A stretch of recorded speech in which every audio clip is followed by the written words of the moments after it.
तो हमारी मांगों को मांगने के लिए हमें नहीं जाना पड़ेगा, हमको जाने की जरूरत नहीं पड़ेगी साहब। जैसे राम कुमार टोपो को बीजेपी से टिकट मांगने की जरूरत नहीं पड़ी थी। वो 15,000 लोगों के जो पत्र गए थे और 100 गाड़ी लेकर जब वो बीजेपी की सदस्यता लेने के लिए गए, वो ताकत थी। तो 20,000 की ताकत सीएम को बुलाने के लिए मजबूर कर देगी, बुलाने की जरूरत नहीं पड़ेगी। वो आपको खोजेंगे, रेड्डी कौन है, गोपाल कौन है, एचआर साहब कौन है, वो ढूंढेंगे। जहां तक सेंट्रल कमेटी की बात है, एसडीएम से लेकर भारत के राष्ट्रपति तक हम गुहार लगा चुके हैं। 3 सितंबर 2021 को भारत के राष्ट्रपति महोदय के पास गए थे। 1,10,000 सिग्नेचर की पिटीशन साहब को हमने सौंपी थी। आप सब लोग जानते हैं, सब लोग पढ़े लिखे, सब लोग अखबार पढ़ते हैं, टीवी देखते हैं, न्यूज देखते हैं। राज्यपाल, राष्ट्रपति ये हमारी मांगों को पूरा नहीं कर सकते, लेकिन इनके माध्यम से हमारा जो रिप्रेजेंटेशन है वो सरकार तक जाता है। राज्यपाल के माध्यम से स्टेट सरकार के मुख्यमंत्री तक जाता है, भारत सरकार राष्ट्रपति महोदय के माध्यम से हमने वो प्रयास वहां पे किए। एसोसिएशन के लगातार प्रयास से रणवीर साहब एक बात अच्छे से बोलते हैं, क्या बोलते हैं, हम इस दुनिया में आए हैं तो हमें इस दुनिया से जाना भी है, ये तो परम सत्य है, इस बात को सब मानते हैं ना।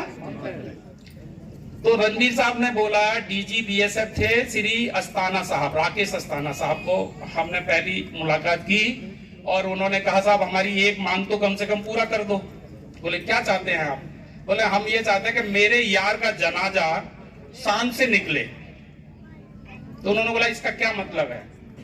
हमने बोला सर इसका मतलब यह है कि हम ज्यादातर हमारे फोर्सेज में जो कठिन परिस्थितियों में नौकरी करने की जो व्यवस्था बनी हुई है और सुविधाओं का अभाव है, पारिवारिक कुछ परेशानियां हैं, उनके आधार पर अधिकतर लोग बीआरएस लेके घर आ जाते हैं। तो सपोज करो आप 22 साल की उम्र में जॉब ज्वाइन किए, 20 साल के बाद आपने बीआरएस ले लिया, तो आपकी टोटल एज कितनी हुई?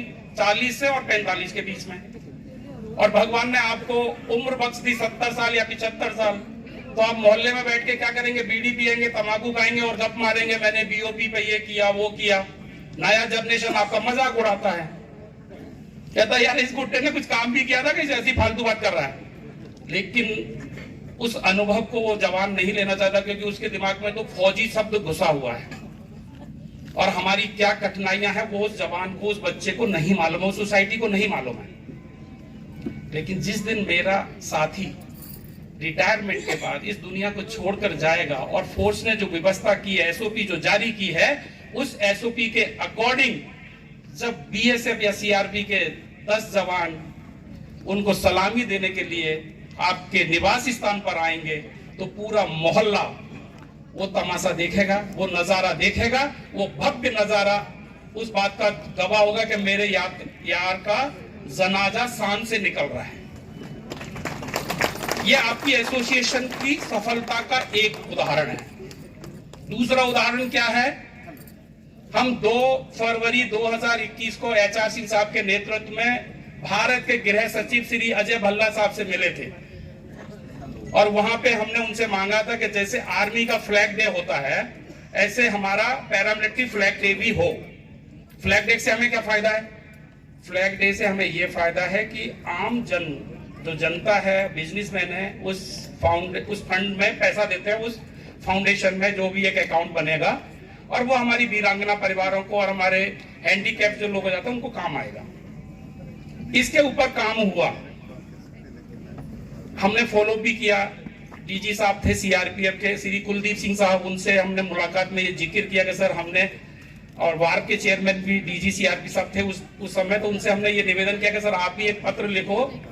होम सेक्रेटरी साहब से हमने ये निवेदन किया है, वार्ड के चेयरमैन के नाते आप जब लिखेंगे तो ये काम हो जाएगा। तो उन्होंने साहब ने बोला कि एमएचए से एक सर्वे होने के लिए सभी डीजीज के पास गया है और ये काम आगे बढ़ेगा। तो ये भी एक काम चल रहा है।